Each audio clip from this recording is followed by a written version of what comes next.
Síndrome de burnout, né? Um grande tema e um assunto empresarial, algo que está permeando o nosso mundo atual. Vamos falar sobre isso? Em primeiro lugar, o que é, né, a síndrome de burnout? Ela é caracterizada por um esgotamento físico e mental relacionado a trabalho. Acho que fica bem simples se eu explicar desse jeito. Vocês sabem os controladores de voo? Né? Ou pilotos de corrida, ou profissões que exigem atenção máxima, por exemplo, uma cirurgia, um cirurgião, que a cirurgia dura 36 horas, esse tipo de situação. Normalmente, a síndrome de burnout, ela era localizada a esses casos, tá? Profissões que exigiam uma atenção total e plena durante muitas horas, o que caracterizava um profissional que poderia entrar em esgotamento físico e mental. O que está acontecendo hoje em dia? Isso, como tudo, né? Como a nossa bem-vinda globalização, que é ótima para muitas coisas, mas isso também se ampliou. Passou desses casos ou dessas profissões para um meio muito mais comum, principalmente o meio financeiro. Hoje nós temos empresas onde as pessoas fazem 120 horas semanais, com pressão, meta, aonde se você for embora hora que bate 80, 90 horas, você é aplaudido, porque você teve a coragem de ir embora antes para descansar. Então veja, está se dando o nome de síndrome de burnout para uma exacerbação de trabalho que leva a um esgotamento físico e mental hoje em dia, então, de uma forma muito mais ampla e para vários setores. Agora você vai me perguntar, mas se isso acontece, por quê? Por que alguém se sujeita ou porque alguém faz isso? Então, é um mecanismo aí um pouquinho mais embaixo e mais complicado.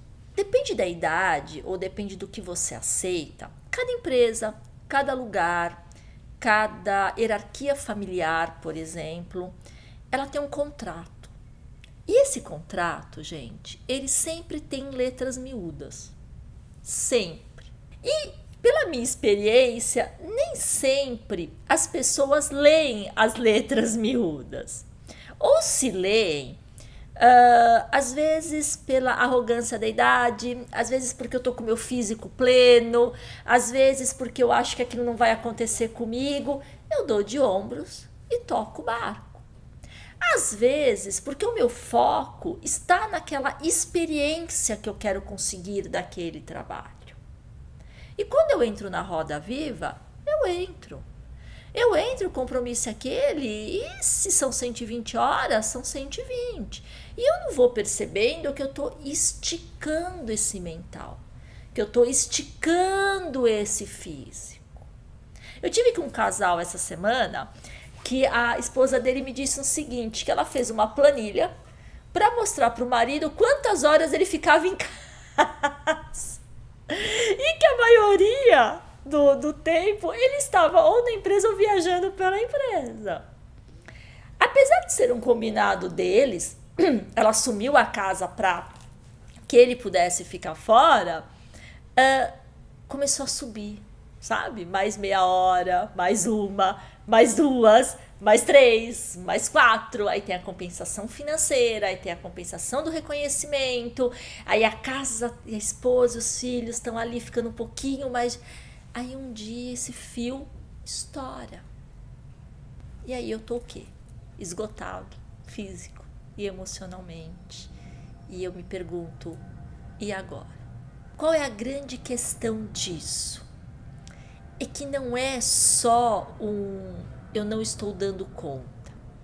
Isso vem acompanhado com uma grande irritação, porque eu começo a ter falhas de memória, eu começo a comer bola, eu começo a deixar passar coisas importantes, eu começo a perder dinheiro, eu começo a perder pessoas, a perder relações.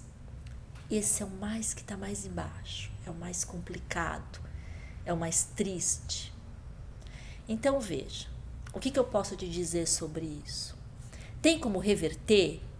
Tem como a empresa não precisar das 120 horas? Tem como eu não aceitar isso? Tem como eu lançar uma bandeira que o mundo capitalista agora é ruim? Tem como eu não ter controladores de voo? Não, não tem. Tá?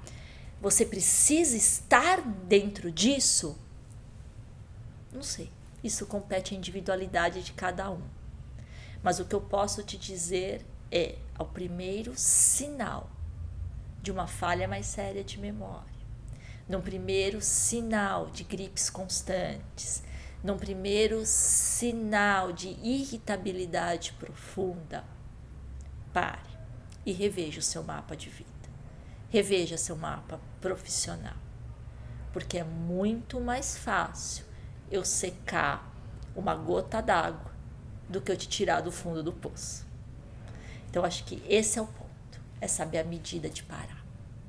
Tá certo? Procure refletir sobre isso, veja em que ponto você está, se caso você esteja nessa situação ou conheça alguém, e se quiser compartilhar comigo, me diga. Me mande a sua questão aqui ou no Insta, onde você quiser, que eu tô aqui para te dar uma luz um pouco maior, uma amplitude sobre o assunto. Combinado? Até o Insta.